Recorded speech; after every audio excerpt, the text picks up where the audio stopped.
Oh, hey, how you doing? Welcome to Yoga How To. Today we're going to talk about Yoga Sutras by Patanjali and why, as a yoga student or teacher, you should be reading some traditional yoga shastra. It doesn't have to be the sutras. We're going to talk a little bit about why that's important and also specifically which versions of the sutras I would recommend and which ones to leave behind and how to read them. Stick around. See you in a sec.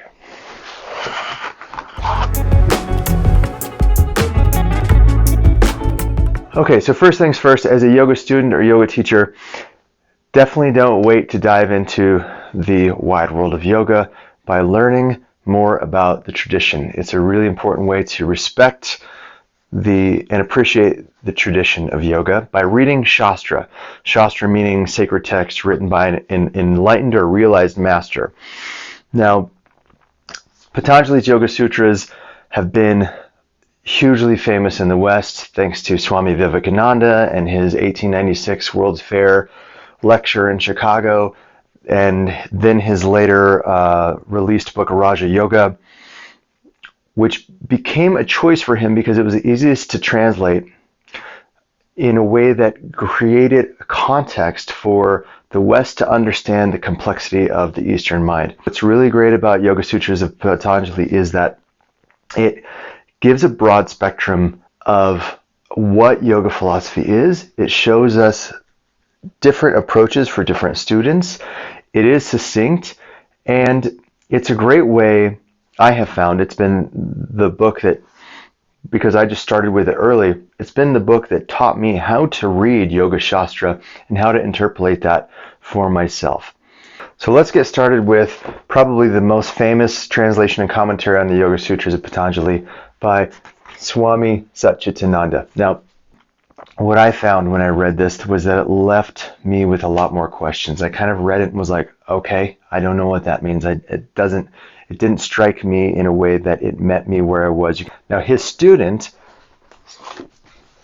Reverend Jagannath Carrera, came out with this book inside the Yoga Sutras, which is what we use at our yoga school for our 300 hour, which is when we study the sutras in depth. This original copy was 2006. So he is a student of Swami Satchidananda, and that's something that's important to understand. This is a really contemporary and accessible version of the sutras. I think this is a really great way to understand some of the more profound and in-depth concepts in there. So I will say that sometimes there is ways in which you might read a take on the sutras that might disagree with something else. That in many cases that disagreement has to do with a fundamental ideology or even dogma within that particular lineage or school. I will say, though, that this one does not have a lot of dogma. A third look at this, if you want to get really nerdy about that approach to it, meaning you enjoyed Jagannath Carrera's writing style, but you want a little bit more in-depth looking at translating the words, finding a more robust context for some of the definitions. He came out with this companion piece called Inside Patanjali's Words, Explore the Heart of Yoga. This came out in 2020. I really love this book as just a utility book to source translations and literal meanings from words out of the text. So you'll see that it'll have a sutra here. It'll have his English translation. Right under that will be the Sanskrit with the correct diacritical marks there. And then the words broken up into their constituent definitions. And then sometimes he'll break out into little parts here about that definition in terms of making sense of like, why is the translation maybe so much different than what the actual denotation of the word is. So the difference between connotation and denotation, because yoga is a twilight language, there is a lot of interpolation and translation that needs guidance of a master or a great wise teacher to kind of make sense out of, especially in Patanjali's case, some really succinct writing. If you want to go really deep into the scholarly and historical aspect of the sutras, you're probably not going to find a better version than Edwin Bryant's The Yoga Sutras of Patanjali. Look at this thing. This is humongous, 580 pages nearly. And, I mean, it's a treasure trove of creating cultural context. I mean, he has a historical lens on the sutras that is vast and deep, but it doesn't come without its own bias, as Edwin is a bhakti yogi, and you can definitely tell that there is some slant, purpose, and bias towards looking at the Yoga Sutras of Patanjali through that lens. It is one particular bias that I happen to quite like. I am not of the same bhakti persuasion that Edwin Bryant is from, so there is some difference there in terms of some of his maybe argument, in terms of some of the subtext that comes along in his translation. But by and large, Edwin Bryant is an absolute gift of a person for the yoga world. If you have not found any of his books yet, this man, it doesn't get much better than that. In terms of commentaries and translations on the Yoga Sutras, there are kind of 5 seminal authoritative sub-commentaries. You can always look up the 9th century Vachaspati Mishra. You can look at the 8th century's Shankara's version. You can look at Vijnana Bhikshu from the 15th century. And then, of course, in this book, there's also complete with Hariharananda, who is 20th century. So commentaries all the way from the 8th century up until the last 100 years that are considered authoritative. Gregor Male. Gregor Male is an Australian Ashtanga teacher who wrote this book. I think this is 2001, and it's on the practice of Ashtanga yoga, but the real gold in this book, 2006, okay, not quite, is the last 150 pages are a commentary on the sutras that are just such a brilliant, sweeping, and concise synthesis of how to really construct an understanding of the wisdom of these esoteric teachings through a kind of triangulated perspective of those 5 different authoritative commentaries. So Gregor does such a great job in this in terms of bringing the perspective from all 5 of those commentators and then creating a more practical, applicable approach to understanding the teachings from a practitioner standpoint.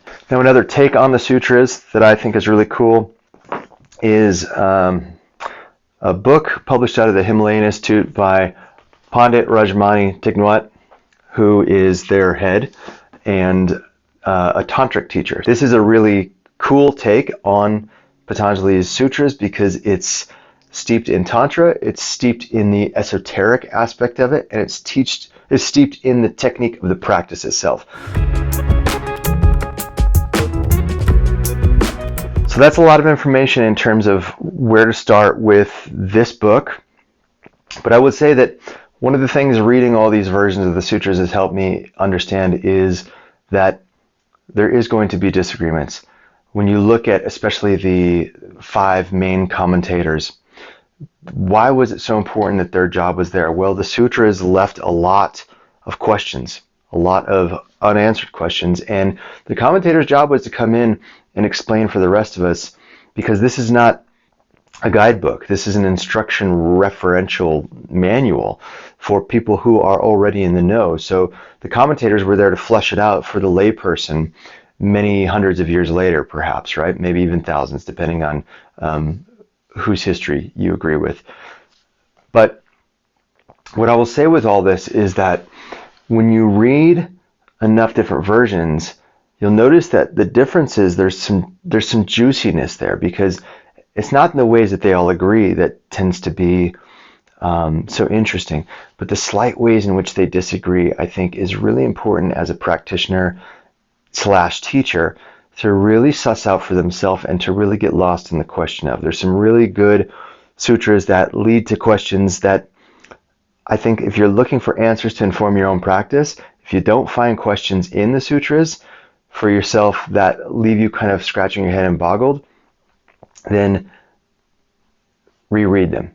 Because I will say that that's an important aspect of this too, is I have reread a version of the sutras about every year for the last 10 or 11 years. And every single time I do it, not only do I find sections that feel absolutely new, like I've never even read this before. What is this? But there's other times where I'll read old sections that hit me completely different. And that's the cool thing about any shastra that you read, is that it's going to inform some bit of wisdom into your life that is pertinent to where you're at the given point of time when you're reading it. So it is a practice. Obviously, it's a study. It's an aspect of svadhyaya, which is one of the niyamas or kriya yoga. But look at that little leaf. But what I will say is that as you age, as you mature, as you shift, it will raise new questions. It will confirm old answers. And it might even shine new light on things that you once knew along the way. So, can't recommend enough having a yoga practice off the mat that includes doubling down into svadhyaya in a way where you are interacting in an authentic, sincere, and direct relationship to a yoga shastra. It doesn't have to be the Yoga Sutras of Patanjali. There are many others. There's the Bhagavad Gita. There are any one of the Upanishads. If you're into Tantra, you can look into that stuff. The most important thing is finding one that sings to you, that resonates to you. I particularly like the Yoga Sutras of Patanjali because there's the metaphysical and esoteric aspect of it. There are kind of occult aspects to it, but there's also this broad foundation for how we can live yoga off the mat in a moral, ethical way, but also shows everything from how we live yoga off the mat to the way that we can practice the deeper esoteric aspects of yoga in ways that aren't really being taught in yoga studios. So to me, it's a total treasure trove. It feels like every time I read it, kind of like I found some secret treasure map that's going to lead me on to some puzzling adventure that always leads with me finding something of surprise and delight along the way. So I can't encourage you enough to pick up a copy for yourself. And let me just put one little last suggestion, recommendation out there for you. If diving into the world of the sutras seems too daunting for you, there's a great way to learn about the central concept of Patanjali's yoga. And one really great version of that is Jenny Lee's True Yoga. This is a short, succinct book, and it's a wonderful introduction to the practical aspects of the practice. And she breaks it down in a way that makes it make sense, where you don't have to be a yoga scholar, you don't have to be steeped in tradition over many decades to understand. It's a great primer for beginners. Anyway, thanks for watching today. Let us know what you think about the sutras, what you think about your own practice and relationship with studying on your own. And, you know, if there's one little tip I would give you, remember there's, 196 sutras in here? That's how I got through a lot of these books, is I would just read one every morning. And it's bite-sized,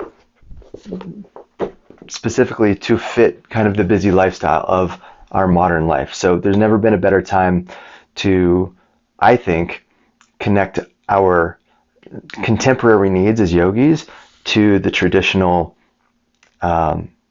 historical aspect of sacred yoga practice.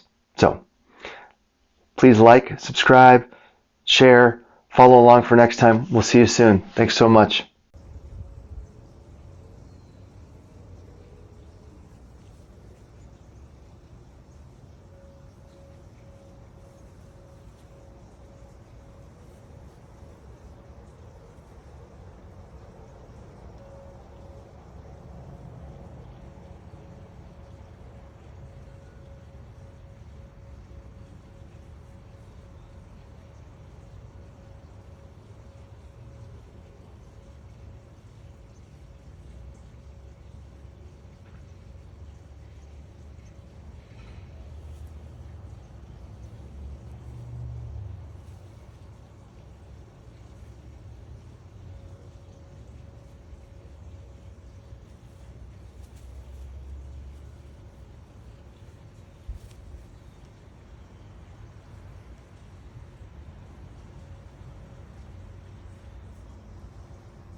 Oh, Petey. Oh, Petey.